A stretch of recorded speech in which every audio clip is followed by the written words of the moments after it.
Muy bien, queridos hermanos, vamos a seguir hablando de este pasaje tan importante, porque como dijimos ya el domingo pasado, tenemos aquí un verdadero comienzo de una nueva etapa en la historia de la Iglesia de Dios.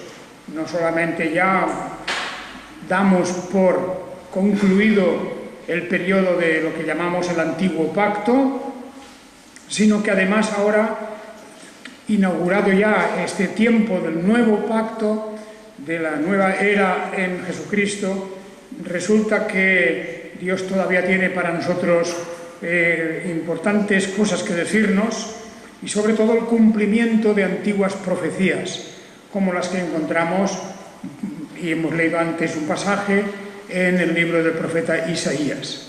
Me refiero a las profecías que están anunciando desde muy antiguo la apertura de la Iglesia de Dios, del pueblo de Dios, a aquellos que no son descendientes de Abraham, es decir, a los gentiles, a las gentes, a las naciones. Ese momento ha llegado aquí, y por esto la conversión de Cornelio es sumamente importante en la historia de la Iglesia, no por ser un caso, digamos, especialmente tratado y explicado en estos capítulos con muchos detalles de todo el episodio del encuentro de Pedro y de Cornelio, y la visión que tiene el uno, la revelación que tiene el otro.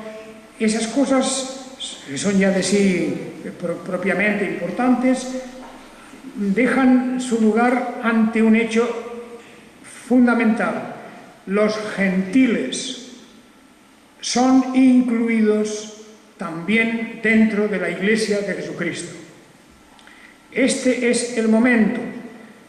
Es el momento porque Cornelio representa puramente a uno de esos gentiles, importante él por el cargo que ocupaba, pero también porque está junto con él su familia, está junto con él sus amistades, y representa un cambio en todo lo que significaba hasta entonces, lo que podríamos llamar la evangelización de los primeros meses de la Iglesia cristiana, que se había realizado estrictamente entre judíos. Los primeros en recibir el mensaje del Evangelio eran judíos, pero a partir de este momento vemos ya a esta multitud de gentes representada por Cornelio y su familia. Os mencioné el domingo pasado que esas palabras, un poco, tal vez un tanto enigmáticas, que Jesús le dijo a Pedro en Mateo capítulo 16, cuando Jesús reconoce a Pedro como una pieza tan importante de su iglesia, cuando se le menciona ya con ese nombre que va a ser para él definitivo, de Pedro, Petrus, resulta que allí también Jesús le dice que le va a entregar a él las llaves del reino de los cielos. Y quiero insistir en eso un poco, porque no suele haber mucha literatura en esa cuestión. Para muchos, las llaves del reino de los cielos entregadas a Pedro, pues claro, todo lo que es el sector de la Iglesia Católica Romana representa que incluso dentro del escudo y de la heráldica del papado están las llaves como una representación del poder de abrir y cerrar.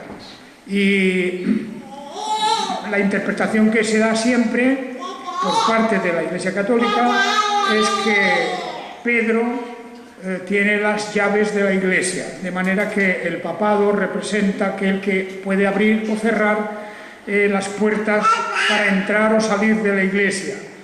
En otras palabras, tienen el poder, dirían ellos, de la excomunión, y tienen el poder de la admisión, las dos cosas.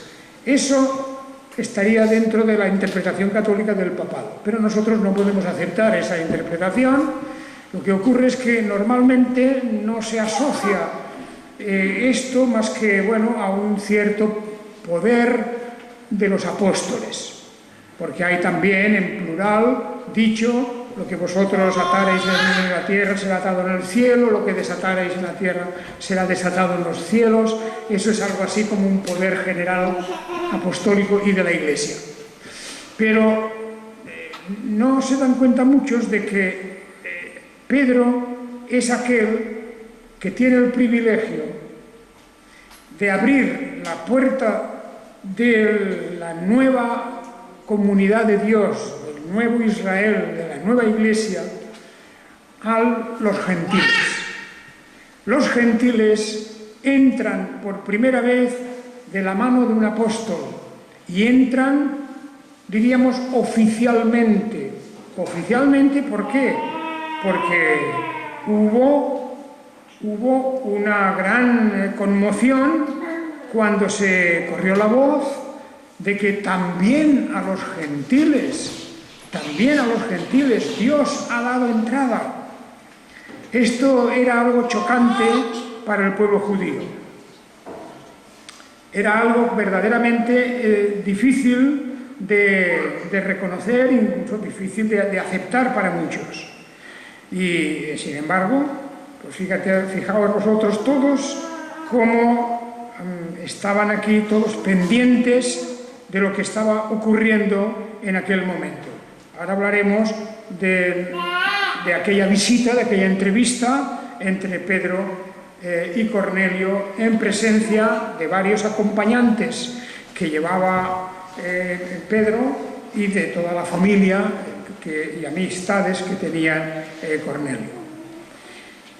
Los detalles de este encuentro, pues bueno, ahí cuando llegó Pedro a casa de Cornelio en Cesarea, y este había invitado a los familiares, como he dicho, y entonces el encuentro fue emocionante.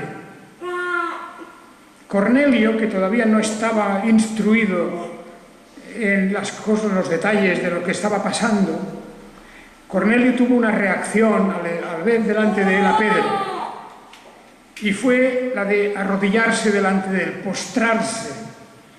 Aquí tenemos un uso pues, de ese verbo que hemos mencionado tantas veces, proskineo, que realmente lo que significaba es que Cornelio le estaba dando un homenaje, un culto, una adoración, le estaba reconociendo como si fuera algo, un ser sobrenatural, como ocurre en algunos momentos cuando delante de un ángel también se adoran o se arrodillan para adorar, y eso es una expresión que encontramos bíblicamente y que unas veces es equivocada, a veces es completamente erróneo. Por ejemplo, aquí Cornelio actúa de una forma, vamos a decir, pues espontánea, impresionado por la presencia de Pedro, y se arrodilla delante de él, pero enseguida que Pedro lo levanta y le dice: yo también soy un hombre, ¿verdad?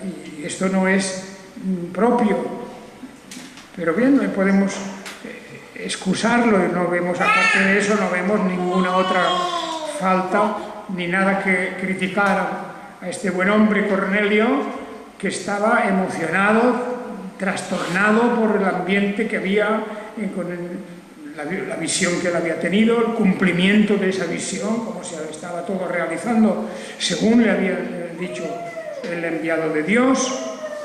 Y aquí viene Pedro a explicar lo que ha ocurrido, y le dice, fijaos que en el versículo 28 de este capítulo, Pedro, para hacer notar de una forma más clara la importancia de este momento, le dice: vosotros sabéis lo abominable que es para un varón judío reunirse o asociarse con un extranjero.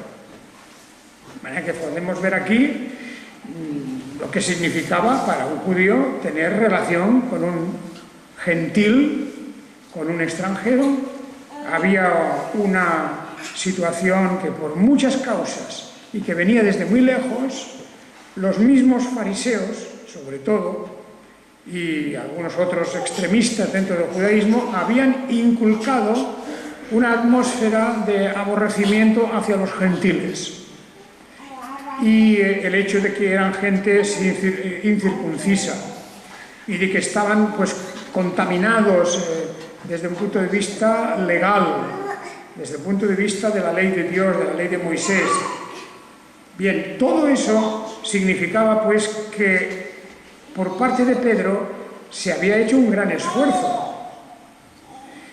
Fijaos que Pedro se presenta como un varón judío. No dice simplemente un israelita, dice un varón judío, porque en la conciencia de Pedro todavía él es y siempre será judío. El apóstol Pablo más tarde vuelve a decir lo mismo, también, exactamente, que él era hebreo de hebreos, era de la tribu de Benjamín, etcétera, toda una serie de... Es decir, gloriándose, en cierta manera, de todo su historial judío. Aunque luego dice claramente, eso no sirve de nada. Pero Pedro lo subraya: ¿sabéis lo abominable que es para un varón judío reunirse o asociarse con un extranjero? De manera que dice, toma nota de que he hecho un esfuerzo muy grande, como si dijera, si Dios no me lo hubiera dicho, yo no estaría aquí. De mí mismo no habría salido el venir a buscarte o preocuparme por ti. O sea que es Dios que me ha mostrado que no puedo llamar común o inmundo a ningún ser humano, a ningún hombre, a ningún ser humano. Esa era la clasificación que los judíos daban a los gentiles, o sea, seres inmundos, comunes, no separados o apartados en esa parcela gloriosa que era el pueblo de Israel, según su interpretación. Así que ya comentábamos el domingo pasado aquella visión, una visión tremenda de cómo Pedro vio descender del cielo como un lienzo grande donde habían animales puros e impuros, y cómo se le mandó que matara y comiera. Come de eso. Y Pedro, en esa visión, Pedro dice, Señor, nunca he comido nada común, nada que sea abominable o prohibido por la ley. Y Dios mismo le contesta, tú no llames común a lo que yo he limpiado o he santificado. De aquí viene pues que Pedro comprenda ahora que en el caso de este hombre Cornelio, un gentil, él no puede de ninguna manera soslayar ni evitar el encuentro.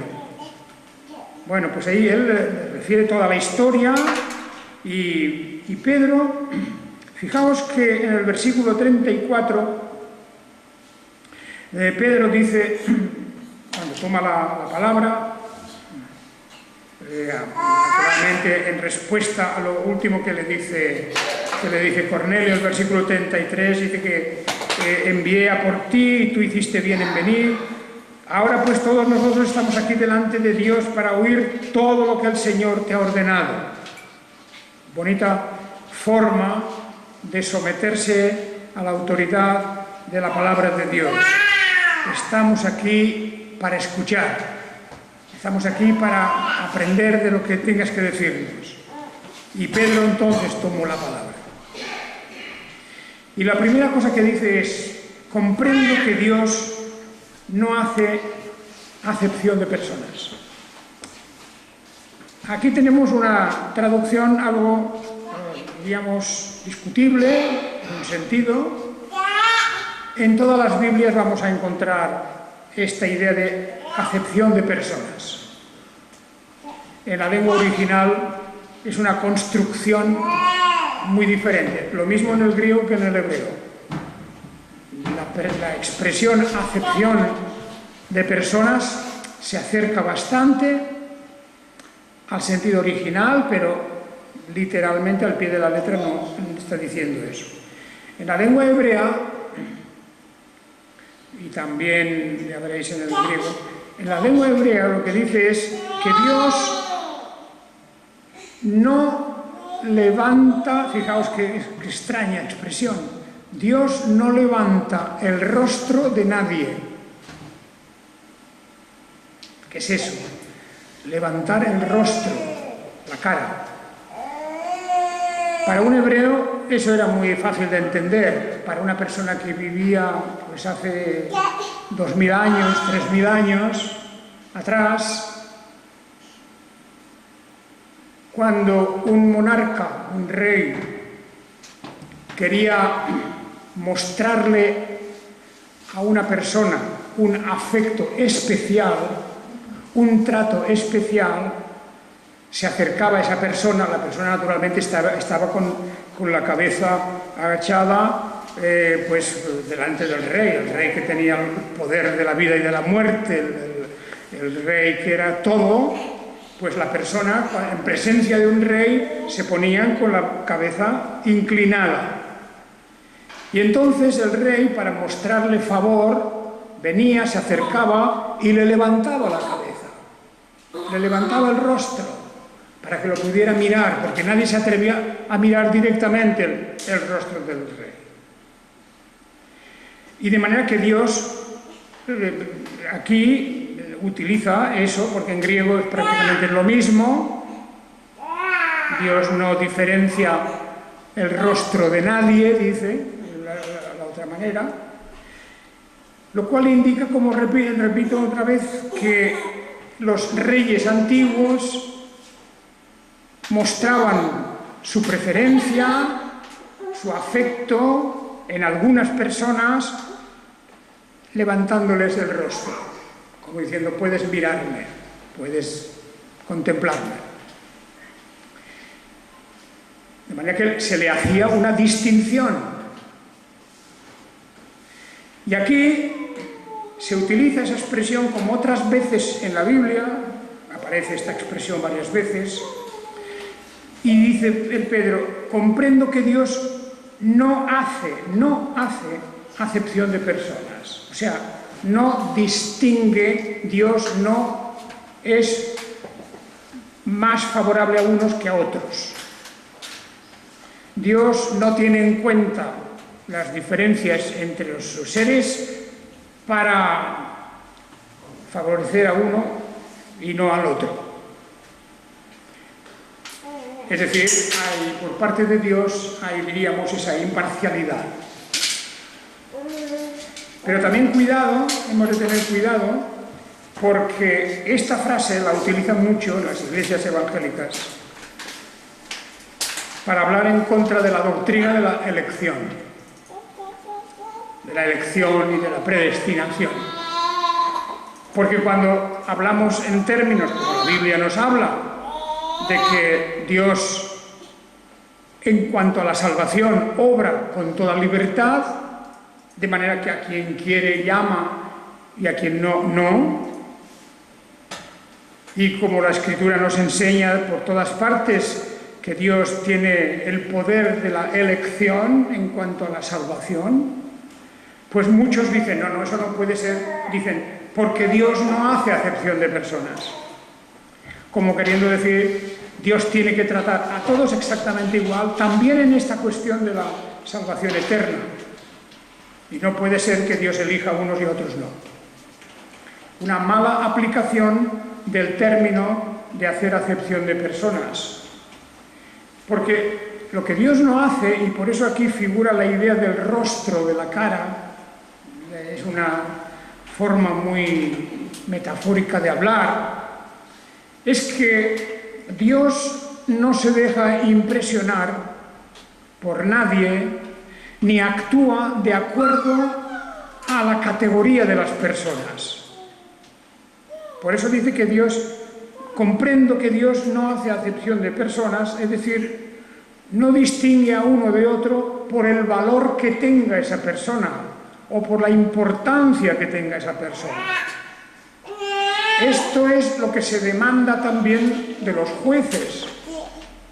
Los jueces no deben hacer acepción de personas, no deben tratar, por ejemplo, al rico mejor que al pobre. No podemos dar nuestra máxima amistad a alguien porque es una persona importante y a otra que no sea importante pues la dejamos de lado. Eso es lo que Dios no hace.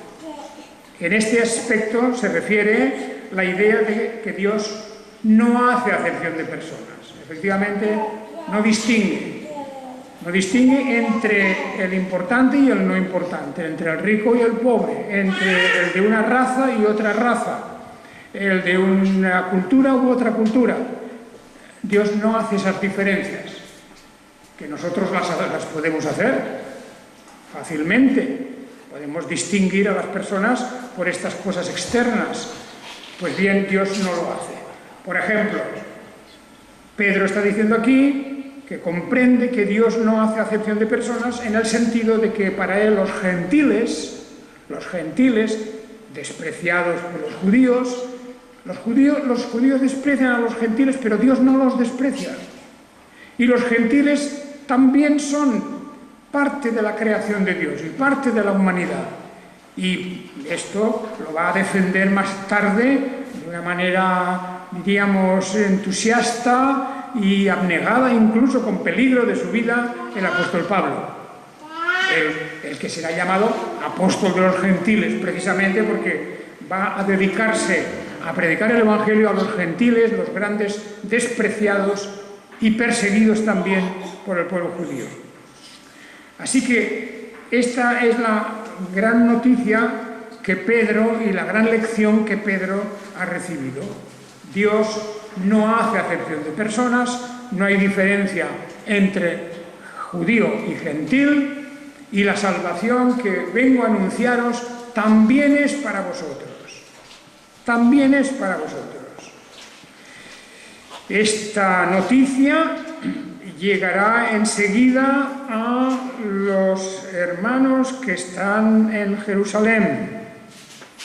Y va a recibir esto, ya veremos en el capítulo siguiente, porque cuando Pedro volvió a Jerusalén, se le echaron encima, eso estará en el siguiente capítulo, se le echaron encima los cristianos que venían del judaísmo y que todavía no habían salido completamente del judaísmo, del fanatismo y de la visión estrecha de que solo nosotros somos los verdaderos. Y bueno, esa fue una lucha tremenda en la Iglesia antigua. No hay más que leernos la carta a los Gálatas, la carta a los Romanos para comprender el peligro en que estuvo la Iglesia durante bastante tiempo, casi hasta terminar el primer siglo, cuando ya definitivamente se aparta judaísmo de cristianismo. Pero durante muchos años estuvo conviviendo, porque cuando llegó Pedro a Jerusalén se le echaron encima: entraste a casa de hombres que tienen prepucio, o sea, incircunciso, y comiste con ellos. Fijaos, la acusación, que había ido a casa de gente no circuncidada y que había comido con ellos. Eso era abominación para un judío cualquiera, era ya para ellos Pedro es como si se hubiera contaminado. Y bueno, fue necesario mucha explicación y paciencia para poco a poco ir cambiando estas cosas. Pero volviendo al discurso de Pedro comienza tomando la palabra y lo vemos aquí explicando en palabras sencillas lo que ha ocurrido. Jesús de Nazaret. Es un mensaje totalmente cristocéntrico. No empieza a hablarles de Moisés o de la ley, o en fin, de todo lo que representaba, sino que directamente se va a hablar de Jesús. Jesús de Nazaret, ungido con el Espíritu Santo, con poder, que anduvo haciendo el bien y también sanando, y todo esto es explicado, como dice aquí, nosotros somos testigos. Pedro aquí se refiere a ese privilegio de que han estado presentes, somos testigos de las cosas que hizo en Judea, en Jerusalén, pero lo mataron, dice, lo mataron, lo colgaron en un madero, lo colgaron de un poste, de una cruz de madera, pero Jesús resucitó al tercer día, se le concedió que se pudiera hacer visible, fijaos aquí, es un detalle interesante del versículo 40, el Padre concedió al Hijo que pudiera hacerse visible después de su muerte y resurrección, se hizo de nuevo visible en su cuerpo, aunque muchos no le reconocieron al principio, pero se hizo visible no a todo el pueblo, dice, sino a unos testigos designados de antemano por Dios, a nosotros, los apóstoles y discípulos íntimos, que comimos y bebimos con Él después que resucitó de entre los muertos. Fijaos qué cosas está diciendo Pedro aquí ante Cornelio. Está diciéndoles detalles pequeños, pero importantes para que Cornelio comprenda que está hablando de una historia real, de algo que ha sucedido, que Pedro mismo lo ha vivido, que Jesús ha resucitado, que ha estado con ellos. Y bueno, ahí ahora dice, y nos mandó que proclamáramos al pueblo y declaráramos solemnemente que este es el juez de vivos y muertos designado por Dios. Como veis, el enfoque que Pedro le da es sobre la humanidad de nuestro Señor Jesucristo. Está hablando de Jesús hasta aquí como aquel que es un hombre verdadero y que en su naturaleza humana está al servicio de Dios el Padre. Pues bien, este es el mensaje. Respecto a Jesús, todos los profetas dan un testimonio que es que todo el que cree en Él recibe el perdón de pecados por medio de su nombre. Ahí tenemos lo que Jesús en su humanidad representa y ha venido a hacer, que a través de Él recibimos el perdón de pecados y también recibimos la vida eterna. Y mientras estaba hablando Pedro estas cosas a Cornelio, a su familia, a sus amistades, quién sabe cuánta gente había en aquella reunión, gentiles, la mayoría de ellos italianos, gente, como veíamos, que pertenecerían muchos de ellos a aquella corte que era llamada la italiana, ¿verdad? Y que hacía algún tiempo que estaba ya establecida en Cesarea. Y mientras estaba hablando, dice, nos cuenta aquí, dice, cayó el Espíritu Santo sobre todos los que oían la palabra. Fijaos la expresión, cómo se nos dice que el Espíritu Santo cayó sobre los que estaban oyendo la palabra. Es una manera muy expresiva, gráfica, de representar lo que significó aquella conversión de las personas, aquel cambio que se produjo instantáneamente. Estaban escuchando toda esta historia y al oír hablar de Jesús, de repente ocurrió algo en el interior, en el espíritu de toda esta gente. Y es que el Espíritu de Dios se apodera de ellos y lo traduce como que cayó el Espíritu Santo. Casi en términos materiales, ¿verdad? Como si fuera, pues yo qué sé, una lluvia que cae de repente, un aguacero, algo así, pero invisible, y se produce una transformación en su mente, en sus valores, en su forma de considerar la vida presente y la vida venidera, es decir, una auténtica conversión instantánea en un sentido, pero también progresiva, porque toda esta gente ya llevaba mucho tiempo viviendo en Israel y ya se habían interesado en conocer su historia y su religión. Por lo tanto, Pedro no partió de cero al anunciarles las cosas del Evangelio. Pedro sabía que esta gente, porque se lo habían testificado, que había hecho mucho bien. Cornelio, un centurión, varón justo y temeroso de Dios y aprobado por toda la nación de los judíos, fue instruido, eso lo leíamos al principio, el capítulo anterior, no, en este capítulo, el versículo 22 antes, y esas palabras denotan que él estaba en gran íntima comunicación con el judaísmo. Claro, con los más moderados dentro del judaísmo, porque los radicales, los extremistas del judaísmo no querían saber nada de los gentiles, y menos aún de un militar que estaba allí, según ellos, como oprimiendo a la nación judía. Bueno, pues ahí está como se produce esa transformación. Podríamos hablar mucho del tema de las conversiones de las personas. La conversión de una persona es un acto de Dios, es un acto sobrenatural, que nosotros lo experimentamos, ¿no? Nosotros no lo producimos, ni nosotros lo provocamos. La conversión viene cuando la palabra de Dios llega a nosotros y por esa palabra se pone en marcha un proceso que es en principio racional, intelectual, pero que entra a lo más profundo de nuestro ser, y la palabra de Dios nos lleva al arrepentimiento y a la fe en Jesús de Nazaret.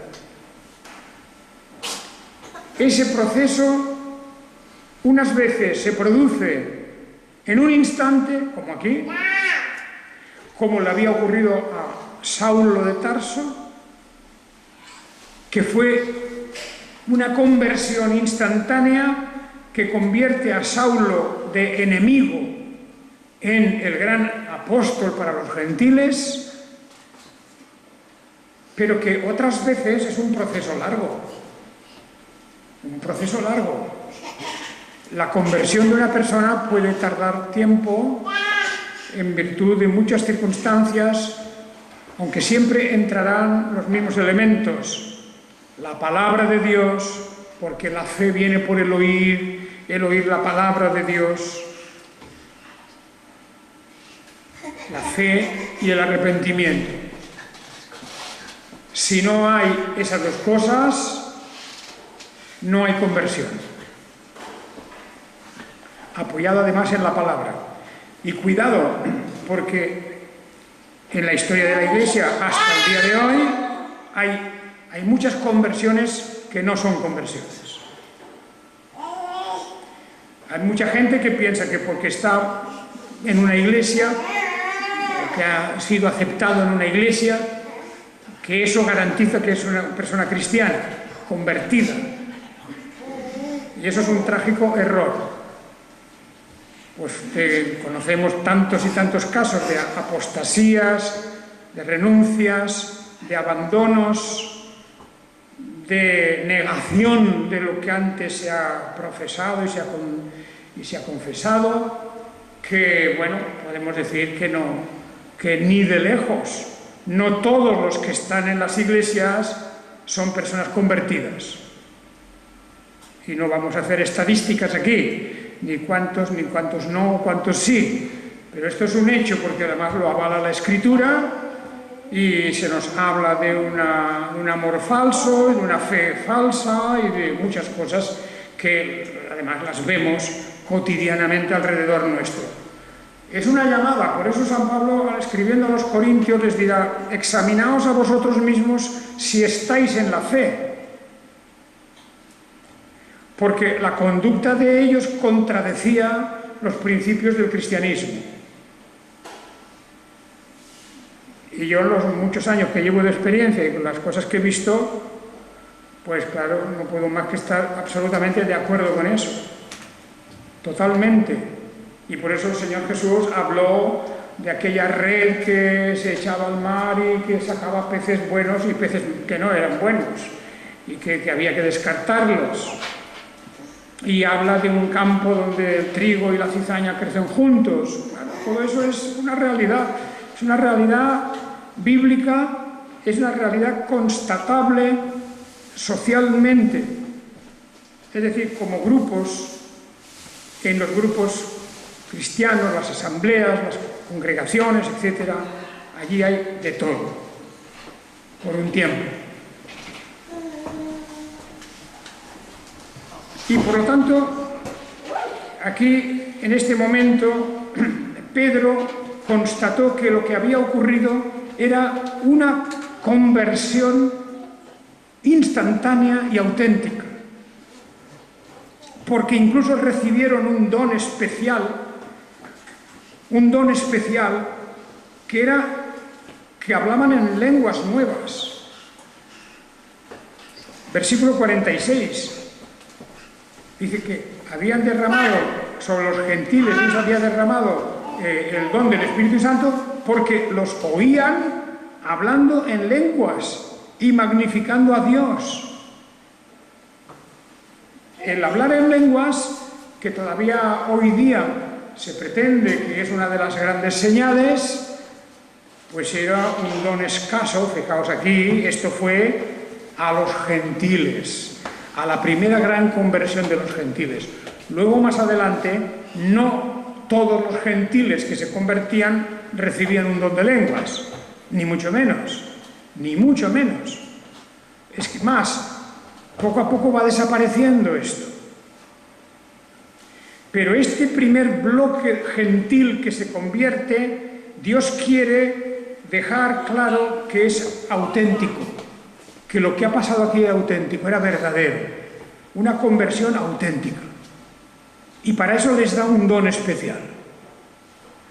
Porque Pedro tenía que ir luego a informar a Jerusalén a otros cristianos, pero que eran judíos y todavía no habían salido del judaísmo del todo, y tenía que dejarles claramente la impresión de que aquello había sido auténtico. Para demostrar que hay una conversión auténtica no es necesario hablar en lenguas, sea lo que sea ese don. Hoy día, esos dones que llaman ellos de lenguas en las iglesias carismáticas, pues en gran parte son falsedades. Son o bien personas emocionales, con una situación psicológica un poco diríamos, al límite, y que se dejan contagiar por los ambientes y repiten lo que oyen, y bueno, se contagian de todas esas cosas, todo muy emocional. Pero aquí no era eso, aquí era muy auténtico. Cornelio y los que estaban con él reciben el don de hablar en lenguas. ¿En qué lenguas? Pues mirad, hermanos, yo no creo que lo que hoy llaman don de lenguas sea auténtico, porque resulta que nadie habla lenguas humanas y todos se inventan una lengua angélica, dicen ellos, que son ruidos y expresiones raras y extrañas, pero que, bueno, nacen de la mente, a veces mentes un poco desequilibradas.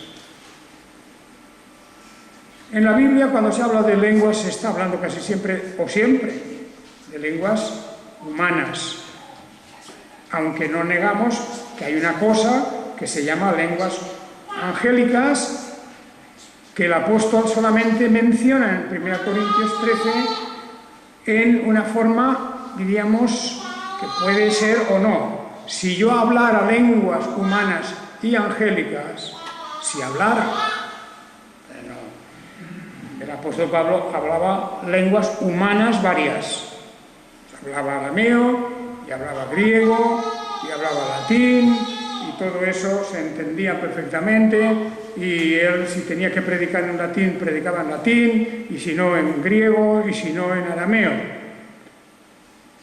Pues eso sí, y no era un don especial, eso era que él había aprendido, pues porque se había rodeado de personas y había estudiado, y etc.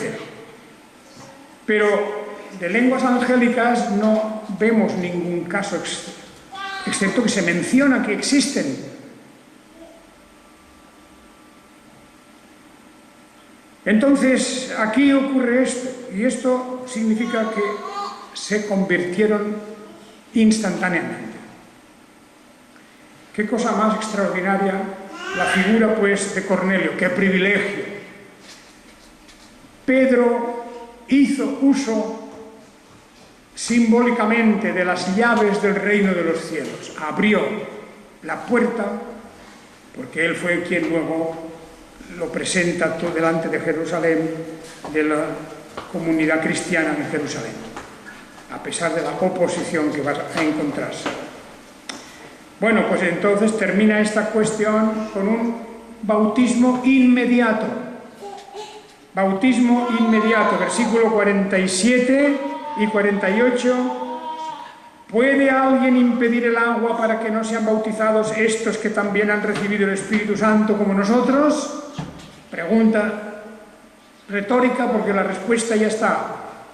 Es decir, se presupone, nadie puede impedir. Si son convertidos, si esto es auténtico, si es verdadero, ya pueden ser bautizados. Y fueron bautizados de inmediato.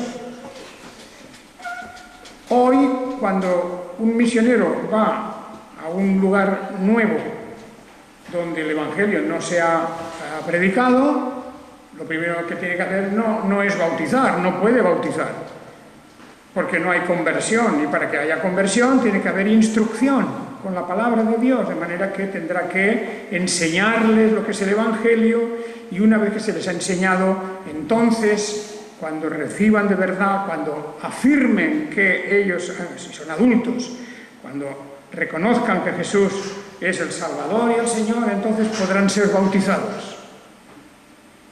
Pero aquí no hacía falta, porque para Pedro no había ninguna duda de que esto venía de Dios y que el Espíritu Santo moraba en estas personas, habían sido transformadas, llenas de todos los dones del Espíritu Santo, incluso de hablando en lenguas.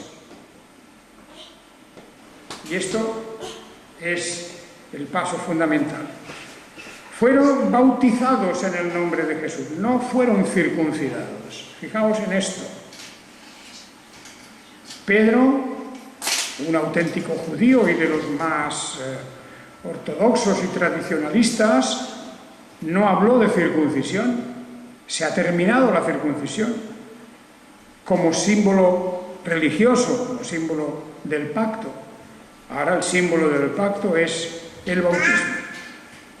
Y aquí termina de momento esta historia. Solamente falta ahora, en el próximo capítulo, que vaya Pedro a informar a los hermanos de Jerusalén. Y ahí tiene que discutir fuerte y tiene que empujar fuerte para que todos ellos reconozcan eso. Así que al final, pues claro, todos, ahí tenemos ahí el siguiente capítulo, versículo 18, al oír todo el relato, se callaron y glorificaron a Dios diciendo, de manera que también a los gentiles ha dado Dios el arrepentimiento para vida. Versículo 11-18, esto es el momento en que se abre la puerta. Las llaves han hecho su trabajo.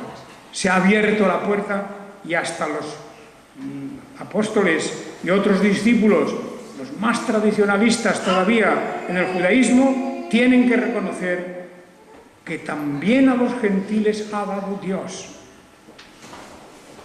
el arrepentimiento para vida. ¡Qué gran noticia! Y como os decía el otro día, dentro de lo que es la historia del cristianismo, no hay ningún hecho más importante que este. ni siquiera la Reforma en el siglo XVI, u otras reformas a medias que se hicieron anteriormente, con Wycliffe, con Hus, con otros. No. Lo más importante que ocurre después de la muerte de Jesús es el momento en que se abre la puerta a los gentiles. Por eso estamos nosotros aquí hoy. Claro, como gentiles que somos. Venimos de los gentiles, porque Dios ha hecho de los dos pueblos uno solo, su Iglesia universal. Que el Señor os bendiga.